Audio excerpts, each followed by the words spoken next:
പാഠം 564. ചുറ്റിയ പാമ്പ് കടിച്ചേ പോവൂ.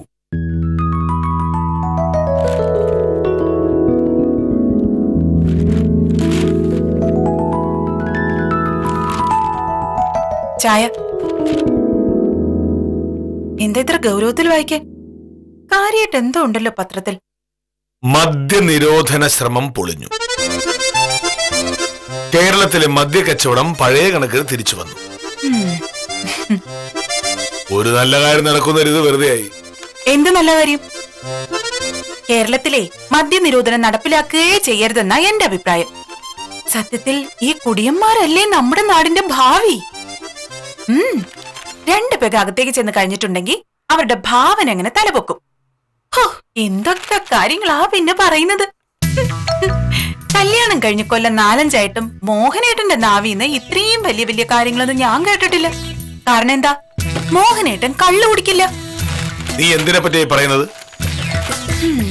മോഹനേട്ടൻ ഇന്നലെ സ്നേഹപൂർവ്വം സ്വീകരിച്ച് ഇവിടെ കുടിയിരുത്തിയ ഒരു വസ്തു ഉണ്ടല്ലോ, സത്യശീലൻ ചേട്ടൻ. ആ മഹാന്റെ കാര്യമാണ് ഞാനീ പറയുന്നത്.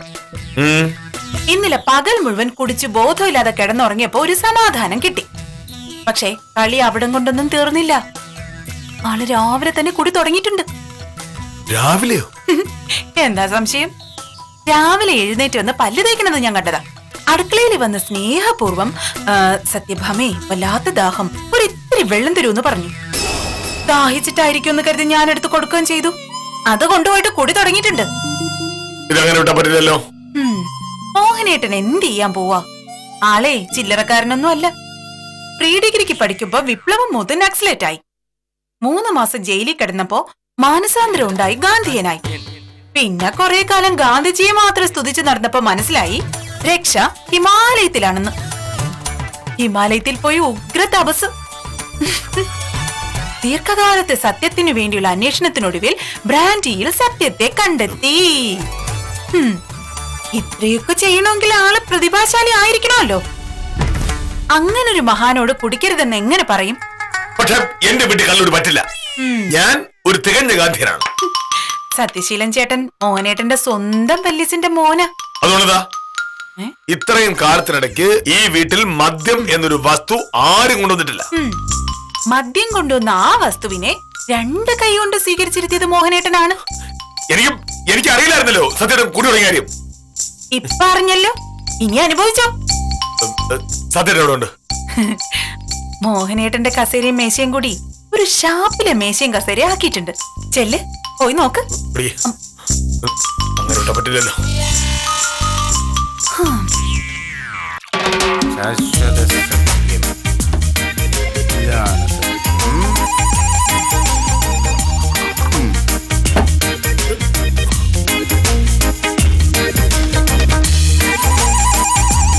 മസ്തിഷ്കത്തെ ബാധിക്കുന്ന വിഷദ്രാവകം.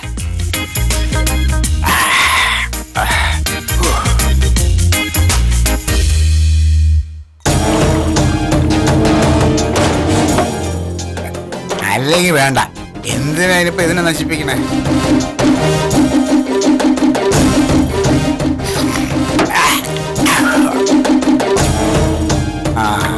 കൃഷ്ണ, നീ എന്താ ഇങ്ങോട്ട് വരാത്തെന്ന് ഞാൻ ആലോചിക്കായിരുന്നു.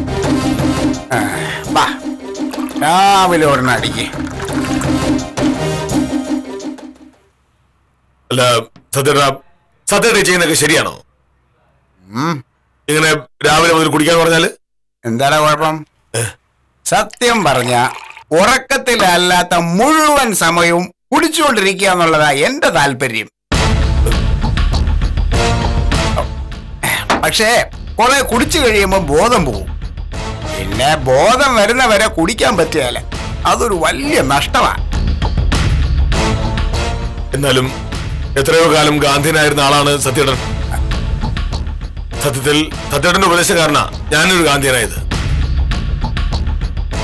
അങ്ങനെയുള്ള സത്യേട്ടൻ ഇങ്ങനെ മദ്യപിക്കുന്ന കാണുമ്പോ സത്യത്തിൽ എനിക്ക് സഹിക്കുന്നില്ല. അത് നീ ഇതുവരെ മദ്യപാനം തുടങ്ങാത്തോണ്ടാ നിനക്കങ്ങനെ തോന്നുന്നേ. വാ, നിന്നെ ഗാന്ധിയനാക്കിയ അതേ കൈകൊണ്ട് തന്നെ ഐശ്വര്യമായിട്ടൊരു പെഗ് കഴിച്ച് നീ കുളി തുടങ്ങിക്കേ. പാടാ സത്യടാ.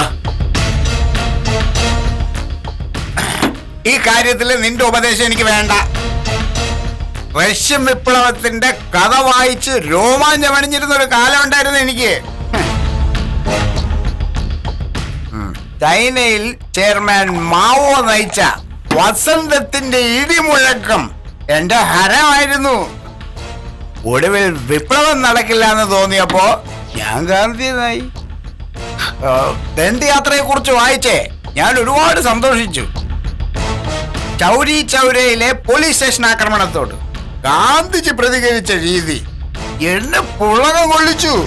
പക്ഷേ അതുകൊണ്ടൊന്നും ഇക്കാലത്തെ പ്രശ്നങ്ങൾക്ക് പരിഹാരമില്ലാതെ കണ്ടപ്പോ ഞാൻ ആത്മീയതയിലേക്ക് അങ്ങ് തിരിഞ്ഞു. പക്ഷെ അവിടെയും സമാധാനം കിട്ടിയില്ല. ഇപ്പോ എനിക്ക് നല്ല സമാധാനമുണ്ട്. നിനക്കും സമാധാനം വേണ്ടേ കൃഷ്ണ? നീ വന്നേ, ഒരെണ്ണം കഴിക്കേ. എന്താ കൃഷ്ണ കഷ്ടം. സത്യത്തെ അറിയാൻ ആഗ്രഹമില്ലാത്ത വിഡ്ഢി.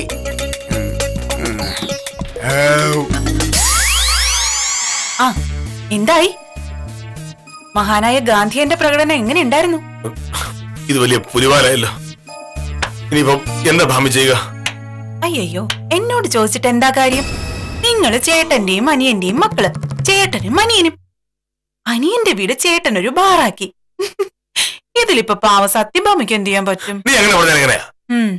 സത്യേടൻ എന്റെ ചേട്ടനല്ലേ? അത് മാത്രമല്ല, ചെറുപ്പത്തില് ഞാനും സത്യേടൻ തമ്മിൽ വലിയ അടുപ്പത്തിലുമായിരുന്നു. അങ്ങനെ ഒരാളോട് ഞാൻ മുഖം കയറി സംസാരിച്ച അത് സത്യേടന് വിഷമാവും, എനിക്കും വിഷമാവും. അതുകൊണ്ട് നീ എന്തെങ്കിലും ഒന്ന് പറയ്. നീയുമായി സത്യേടൻ അങ്ങനെ വലിയ പരിചയമൊന്നുമില്ലല്ലോ. കൊള്ളാലോ. ആത്മബന്ധത്തിൽ കഴിയുന്ന ചേട്ടനെ അനിയനെയും ഞാൻ തമ്മിൽ തളിച്ചെന്ന പേരുദോഷം എനിക്കിരിക്കട്ടെ എന്നല്ലേ? അത് നടക്കൂല സാറേ. ഈ പ്രശ്നത്തിന് മോഹനേട്ടൻ തന്നെ പരിഹാരം കാണുകയേ നിവർത്തിയുള്ളൂ. ഞാൻ പരിഹാരം ആലോചിച്ചിട്ട് നടക്കാത്തോണ്ടല്ലേ? എനക്കാകുമ്പോ നല്ല ബുദ്ധിയുണ്ട്. വലിയ കൊലക്കേസൊക്കെ വാദിക്കുന്ന വക്കീലല്ലേ നീ? നീ വിചാരിച്ച് നടക്കാത്ത കാര്യമുണ്ടോ?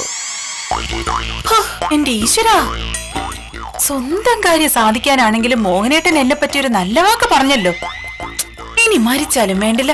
ഓ, കാര്യം കാണാൻ വില്ലേജ് ഓഫീസർ എന്തും ചെയ്യുമെന്ന് ഇപ്പൊ എനിക്ക് മനസ്സിലായി. ഭർത്താവിനൊരു ആവശ്യപരം സഹായിക്കുന്നത് ഭാര്യയുടെ കടമയാണ്. അതെ അതെ, പക്ഷേ ഈ ഭാര്യ തോൽപ്പിക്കാൻ വേണ്ടിയല്ലേ ഈ ഭർത്താവ് ആ ചേട്ടനെ ഇവിടെ കയറ്റി താമസിപ്പിച്ചത്? മോഹനേട്ടാ, ഇത് മോഹനേട്ടനായിട്ട് വരുത്തി വെച്ച പ്രശ്ന. എനിക്കിതിലൊന്നും ചെയ്യാനില്ല. ഫോൺ അടിക്കുന്നു, പോയി എടുക്ക്. എനിക്ക് വയ്യ. സത്യേട്ടൻ ഇവിടെ പറഞ്ഞു വിടാതെ എനിക്ക് മനസ്സമാനം കിട്ടില്ല. ഇങ്ങനെ കുടിനെ വീട്ടിൽ എടുത്തിട്ട് ഞാനെങ്ങനെ രാവിലെ ഓഫീസിൽ പോവും? ഏത് നേരത്തെ എനിക്ക് ബുദ്ധി തോന്നിയത്? ഫോൺ ബെല്ലടിക്കുന്നത് കേൾക്കാൻ ഇവിടെ ആരുമില്ലേ? കഷ്ടം. അതിനും ഇനി ഞാൻ തന്നെ പോണം. ഓ, ഞാൻ വരാം.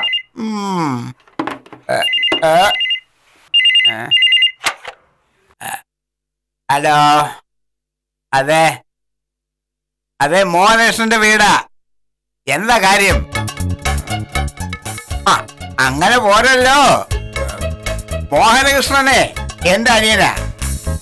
അവനോട് എന്തെങ്കിലും പറയാനുണ്ടെങ്കിൽ അത് എന്നോട് പറയണം. താൻ ആരാ ഇരിക്കണ്ട?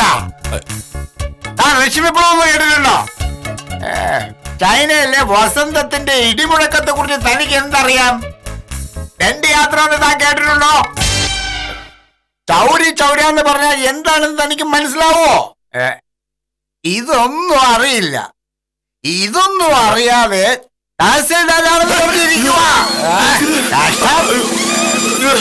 താനൊക്കെ ഈ പണി രാജിവെച്ചിട്ട് വല്ല പറമ്പത്തും വെട്ടാൻ പോണോ? അല്ല പിന്നെ നിനക്ക് വേണോ? അവന് വേണ്ടാന്ന്. മേലിൽ ഈ നമ്പറിലേക്ക് വിളിച്ചേക്കരുത്. ഫൂൾ. തഹസിൽദാരാണ് അത്രേ. ഈ തഹസിൽദാർ എന്ന് പറയുന്നത് ചെറിയ കാര്യമാണോ? റഷ്യൻ വിപ്ലവത്തെ കുറിച്ച് അറിയില്ല, രണ്ട് യാത്രയെ കുറിച്ച് അറിയില്ല. തഹസിൽദാരാണ് അത്രേ. വെറുതെ അല്ല നമ്മുടെ നാട് നന്നാമത്തെ. കൃഷ്ണ, നീ പോയി കുടിക്കയച്ചിട്ട് വെള്ളം എടുത്തോണ്ട് വന്നേ. എന്താണോ നോക്കി നിൽക്കുന്നേ? ചെല്ലേ. അല്ല, ഞാൻ ഈ ഫോൺ ഫോണ് വന്നാ ഞാൻ എടുത്തോളാം. നീ ധൈര്യമായിട്ട് ചെല്ല്.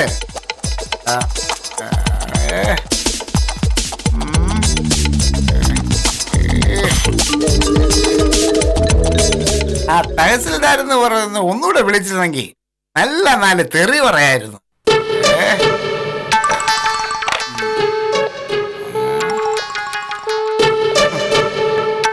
ഇനി വിളിക്കാൻ സാധ്യതയില്ല. തഹസിൽദാരാണത്ര, തഹസിൽദാർ.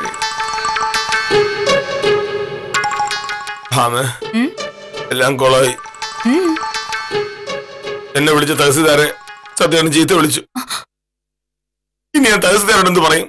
ചീത്ത വിളിച്ചോ? മേലിൽ ഇങ്ങോട്ട് വിളിക്കരുതെന്ന് പോലും പറഞ്ഞാലും സത്യേട്ടൻ. ഇനി ഞാൻ താലൂക്ക് ഓഫീസിലേക്ക് ചെല്ലുമ്പോ എന്താ ഉണ്ടാവുക? അപ്പൊ ഇത് മൂത്ത വട്ട. ഇതിനൊരൊറ്റ പോംവഴിയുള്ളൂ മോഹനേട്ട. ഞാൻ ബുദ്ധിയുള്ള വക്കീലാണെന്ന് മോഹനേട്ടൻ പറഞ്ഞത് ആത്മാർത്ഥമായിട്ടാണല്ലോ അല്ലേ? ആ, വക്കീലിന്റെ ബുദ്ധിയിൽ തോന്നുന്ന ഒരു കാര്യം ഞാൻ പറയാം. ഈ വീട്ടിൽ ഇപ്പൊ അതിക്രമിച്ച് കയറിയിരിക്കുക സത്യേട്ടൻ. സത്യേട്ടനെ ഇവിടെ നിന്ന് ഇറക്കി വിടണോന്ന് പറഞ്ഞ് പോലീസിലും നമുക്കൊരു പരാതി കൊടുക്കാം. പോലീസിലോ? പിന്നല്ലാതെ. നമ്മുടെ അനുവാദം ഇല്ലാതെ നമ്മുടെ വീട്ടിൽ കയറി കള്ളു കുടിക്കാണ് എന്ന് പറഞ്ഞൊരു പരാതി. എസ് ഐ എനിക്ക് നേരിട്ടറിയാം. എസ് ഐ ഇവിടെ വന്ന് 2 വിരട്ട് വിരട്ടുമ്പോ സത്യേട്ട സ്ഥലം വിട്ടോളൂ. അതൊന്നും ശരിയാവില്ല. വീഡിയോ നാളെ പോലീസിനോട് പിടിപ്പിക്കുന്നത് മര്യാദയല്ല. അത് മാത്രമല്ല, അങ്ങനെ പോലീസുകാരെ പഠിക്കുന്ന ആളൊന്നുമല്ല സത്യേട്ടൻ. ആള് പഴയ നക്സലൈറ്റാ. ഇതല്ലാതെ ഒരു വഴിയും എനിക്കറിയില്ല.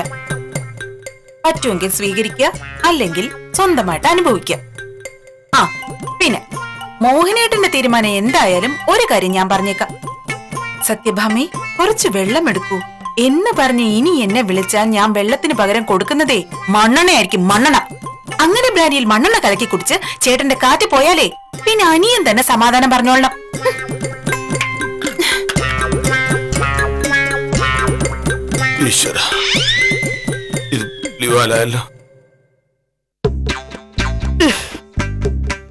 എന്നാലും മോഹനേഷ് സാർ അങ്ങനെ പെരുമാറുമെന്ന് എനിക്ക് തോന്നുന്നു. മിക്കവാറും തഹസിൽദാർക്ക് എന്തെങ്കിലും അബദ്ധം പറ്റിയതാവും. അതെങ്ങനെ പ്രഭേ? തഹസിൽദാർ എത്രയോ കാലമായി മോഹനേഷ് സാറിന്റെ വീട്ടിലേക്ക് വിളിക്കുന്നത്. ഇതുവരെ നമ്പർ തെറ്റിട്ടില്ലല്ലോ. ഇത് വേറെന്തോ പ്രശ്നമാണ്. ഇനിയിപ്പോ മോഹനേഷ് സാർ ആള് മാറി വല്ലതും പറഞ്ഞതാണോ? കൊള്ളാം, നല്ല കഥയായി. എന്റെ ശിശുപാലൻ ചേട്ടാ, വക്കീലിന്റെ സൗണ്ട് തിരിച്ചറിഞ്ഞില്ലെങ്കിലും മോഹനേഷ് സാർ തഹസിൽദാരുടെ സൗണ്ട് തിരിച്ചറിഞ്ഞിരിക്കും. അതെ, അത്ര അടുപ്പമല്ലേ അവര് തമ്മില്. ഇത് നമ്മൾ വിചാരിക്കുന്ന പോലെയൊന്നുമല്ല. സംഭവം വേറെന്തോ. നമസ്കാരം സാറന്മാരെ. എന്റെ കൈവശാവകാശ സർട്ടിഫിക്കറ്റിന്റെ കാര്യത്തിലുള്ള തീരുമാനമായോ? എന്റെ രായപ്പ, നീ ഇങ്ങനെ ഇടയ്ക്കിടയ്ക്ക് ഇവിടെ വന്ന് ബഹളം ഉണ്ടാക്കിയിട്ട് ഒരു വിശേഷമില്ല. ഒരു സർട്ടിഫിക്കറ്റ് തരാൻ പറ്റില്ല എന്ന് മോഹനേഷ് സാർ പറഞ്ഞതാ. അപ്പൊ രാജപ്പനെ പിണക്കി അങ്ങേര് അടങ്ങും. രാജപ്പൻ എന്തെങ്കിലും പറയാനുണ്ടെങ്കിൽ അത് സാറിനോട് ചെന്ന് പറയേ. സർട്ടിഫിക്കറ്റ് തരില്ലെന്ന് സാറല്ലേ പറഞ്ഞത്? രാജപ്പന് പറച്ചില് വലിയ വിശ്വാസമൊന്നുമില്ല. ചെയ്തിരാ താല്പര്യം. അതെ, വെറുതെ എനിക്ക് ജോലി ഉണ്ടാക്കരുതെന്ന് സാറിന്റെ അടുത്ത് പറഞ്ഞേക്കണം. രാജപ്പ, ഞാൻ പറയുന്ന കേക്ക്. നീ ജംഗ്ഷനിലെ കടയിൽ ചെന്ന് ഗുണ്ടാപിരിവ് നടത്തുന്ന പോലെ അല്ല ഇത്. ഇതൊരു സർക്കാർ ഓഫീസാ. ഇവിടെ എല്ലാത്തിനും അതിൻ്റെതായ ഒരു രീതിയുണ്ട്. രാജപ്പന് രാജപ്പന്റേതായ രീതിയുണ്ട്. സർട്ടിഫിക്കറ്റ് കിട്ടിയില്ലെങ്കിൽ ആ രീതി ഞാൻ പുറത്തെടുക്കും. പറഞ്ഞേക്ക.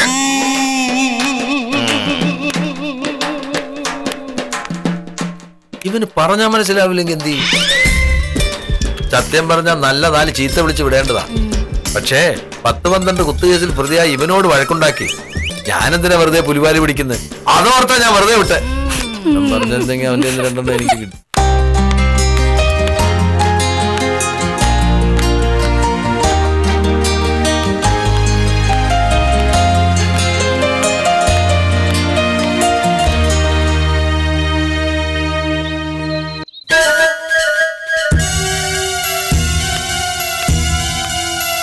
എന്താ രാജപ്പ, എന്താ കാര്യമെന്ന് സാറിന് അറിയാമല്ലോ. ആ കാര്യം നടക്കില്ല ഞാൻ പറഞ്ഞല്ലോ. ആധാരത്തിന്റെ അസല് കാണാതെ കൈവശാവകാശ സർട്ടിഫിക്കറ്റ് തരുന്ന പ്രശ്നമേ ഇല്ല. അത് നഷ്ടപ്പെട്ടു പോയതാ സാറേ. പകർപ്പിന് രജിസ്റ്റർ ഓഫീസിൽ ഒരു അപേക്ഷ കൊടുക്കണം. അതിനൊരുപാട് സമയം എടുക്കുമെന്ന് അവര് പറയുന്നേ. അതെന്റെ പ്രശ്നമല്ല. ഞാൻ പറഞ്ഞ കടലാസ് ഇല്ലാതെ ഇവിടുന്ന് ഒരു സർട്ടിഫിക്കറ്റും തരില്ല. ഉറപ്പാണോ? മോഹനകൃഷ്ണൻ ഒരു വാക്ക് പറഞ്ഞാൽ വാക്കാണ്.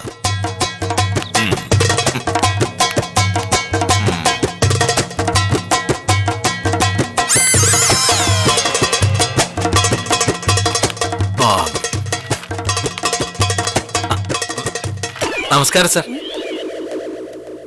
നമസ്കാരം. ആ രാജപ്പൻ വന്നിരുന്നു. കണ്ടു. അവൻ ആളല്പം പെശക. ഒറ്റ ബുദ്ധിക്ക് വല്ലതും ചെയ്തിട്ട് പിന്നെ പറഞ്ഞിട്ട് കാര്യമൊന്നുമില്ല. അത് ഞാൻ നോക്കോളാം. ജോലി നോക്ക്. സാർ സാറ് ഫോണില് തകൽസിദാരോട് എന്തോ പറഞ്ഞൂന്ന് പറഞ്ഞു. തകൽസിദാര് ചീത്ത വിളിച്ചു എന്നാ സഹദേവൻ പറഞ്ഞു. എന്താ സാറേ കാര്യം? അതൊരു വലിയ കഥയാ. പറയാൻ ഒരുപാട് സമയം എടുക്കും. നിങ്ങൾ ജോലി നടക്കട്ടെ. ശിശുപാലൻ നിങ്ങൾ വന്നേ.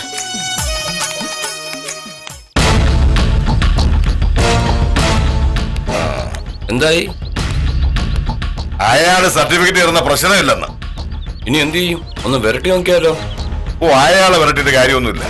ഭയങ്കര ധൈര്യശാലിയാ. വിരട്ടണമെങ്കിൽ വീട്ടിൽ ഇരിക്കുന്നവരെ വിരട്ടണം. അപ്പോഴേ പേടിക്കൂ. വീട്ടിൽ ആരൊക്കെ ഉണ്ട്? വിളിച്ചു നോക്കാം, അപ്പൊ അറിയാലോ. നീ ആ ഫോണിൽ കിടക്കും. നമ്പർ അറിയാമോ? നമ്പറൊക്കെ അറിയാടേ.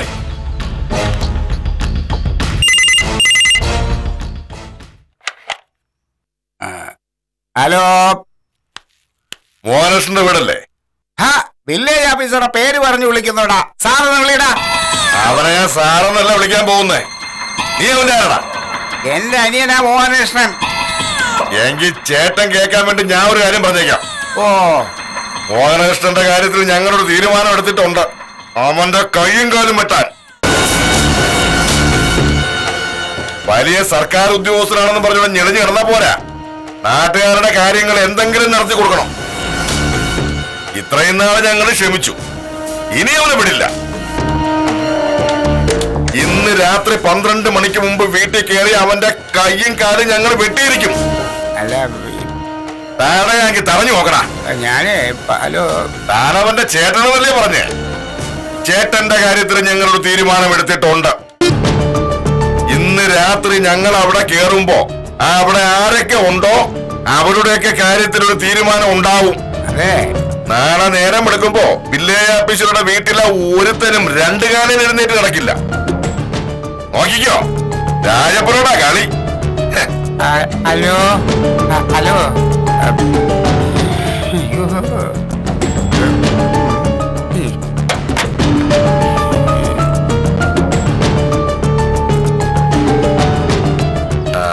എന്തായി? അയാളുടെ ചേട്ടനാണെന്നാ പറഞ്ഞേ. ആള് നല്ല പേടിച്ചു. ഇനി ഒന്നും നോക്കാനില്ല. സാർ, സത്യേട്ടനെ കൊണ്ട് വലിയ തലവേന ശിശുപാല. ഇന്ന് തഹസിൽദാർ തെരെ വിളിച്ചു. നാളെ കളക്ടർ വിളിച്ചാലും ഇത് തന്നെയായിരിക്കും അവസ്ഥ. എന്താ ഒരു പോംവഴി. അതിപ്പോ വഴക്കുണ്ടാക്കി ഇറക്കി വിടാൻ പറ്റില്ലല്ലോ. അപ്പൊ പിന്നെ ഒറ്റ വഴിയുള്ളൂ സാർ. എന്ത്? കൂടോത്രം. എനിക്കറിയാവുന്ന ഒരു പണിക്കരുണ്ട്. 250 രൂപ കൊടുത്ത ഒരു പ്രയോഗം നടത്തിക്കളയും. അതങ്ങ് കഴിഞ്ഞാൽ ആളങ്ങ് പമ്പ അടക്കും.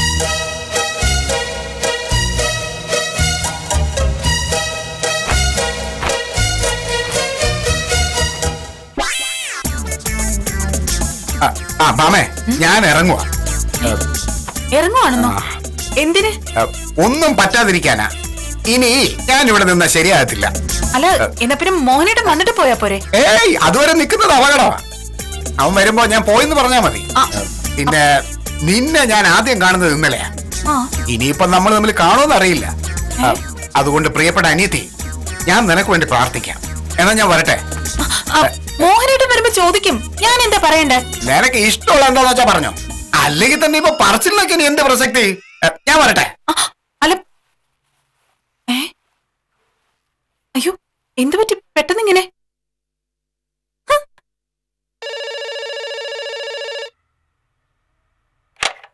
ഹലോ, എന്റെ ഭവേ പോയോ?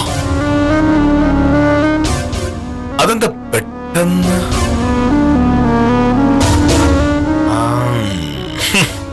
ഒന്നും പറഞ്ഞില്ലേ? അത് കൊള്ളാലോ. കൂടോത്രം എന്തെങ്കിലും കാരണം കാണും. നീ സത്യത്തിന് വല്ലതും ചെയ്തോ? അയ്യോ, സത്യമായിട്ട് എനിക്ക് അറിഞ്ഞൂടാ എന്താ സംഭവിച്ചെന്ന്. ഞാൻ ഇവിടെ തുണി മടക്കി വെച്ചോണ്ടിരിക്കുമ്പോ സത്യേട്ടൻ ബാഗ് എടുത്ത് ഓടി വന്നിട്ട് ഞാൻ പോവാണ് എന്ന് പറഞ്ഞു. എന്താ കാര്യമൊന്നും ഞാൻ ചോദിച്ചതാ. കാര്യമൊക്കെ നിങ്ങൾക്ക് വഴിയെ മനസ്സിലായിക്കോളും എന്ന് പറഞ്ഞ് ഒറ്റ പോക്കായിരുന്നു. ശരിക്കും എന്തായിരിക്കും മോഹനേട്ടാ സംഭവിച്ചത്? കള്ളുമൂത്ത് ഭ്രാന്തായതായിരിക്കോ? കള്ളുമൂത്ത് ഭ്രാന്തായതല്ല. പിന്നെ സംഭവിച്ചത് എന്താണെന്ന് മോഹനേഷിന് അറിയാം. പക്ഷെ ഇത്ര പെട്ടെന്ന് അത് ഫലിക്കുമെന്ന് ഞാൻ കരുതിയില്ല. എന്ത്? അമേ, ഞാൻ നിന്നോട് പലപ്പോഴും പറഞ്ഞിട്ടില്ലേ കൂടോത്രത്തിന്റെ ശക്തിയെ പറ്റി? അപ്പോഴൊക്കെ നീ പറഞ്ഞു കൂടോത്രം എന്ന് പറയുന്നത് അന്ധവിശ്വാസമാണ്, ആനാത്തൊലിയാണ് എന്നൊക്കെ. ഇപ്പൊ നിനക്ക് മനസ്സിലായോ കൂടോത്രത്തിന്റെ ശക്തി എന്താണെന്ന്? ഏത് കൂടോത്രം?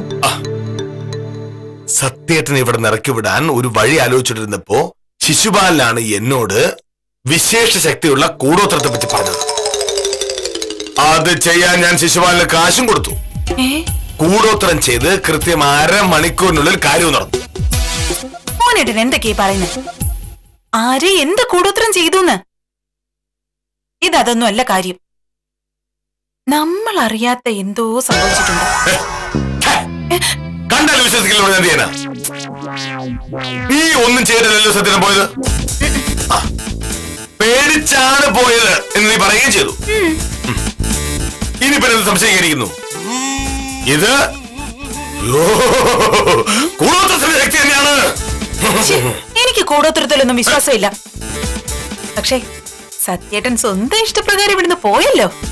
നമുക്കത് മതി. എന്റെ ഈശ്വരാ, ആ ശല്യം എങ്ങനെ ഒഴിവാക്കണമെന്ന് ആലോചിച്ച് എന്റെ തല പെരുത്തിരിക്കുകയായിരുന്നു. ഇനിയെങ്കിലും ആരെങ്കിലും വീട്ടിൽ ക്ഷണിച്ചു വരുത്തുന്നതിന് മുൻപ് ദയവായി അയാളെ പറ്റി ഒന്ന് അന്വേഷിച്ചാ കൊള്ളാം. ഇനി ഞാൻ ശരിക്കും അന്വേഷിക്കും. ഈ അബദ്ധത്തിൽ നിന്ന് ഞാൻ നല്ലൊരു പാഠം പഠിച്ചു. 564-ാമത്തെ പാഠം. സത്യഭാമ പറഞ്ഞതുപോലെ 564-ാം അബദ്ധവും കടന്നുപോയി. മേലിൽ ഇത്തരം അബദ്ധങ്ങൾ ആവർത്തിക്കില്ലെന്ന് മോഹനകൃഷ്ണൻ പ്രതിജ്ഞയും എടുത്തു. പക്ഷേ ഇവരെ അറിയാവുന്നവർക്കറിയാം ഇതൊക്കെയാണ് ഇനിയും സംഭവിക്കാൻ പോകുന്നതെന്ന്. അബദ്ധങ്ങളുടെ പുതിയ കഥകളുമായി കാര്യം നിസാരം തുടരുന്നു.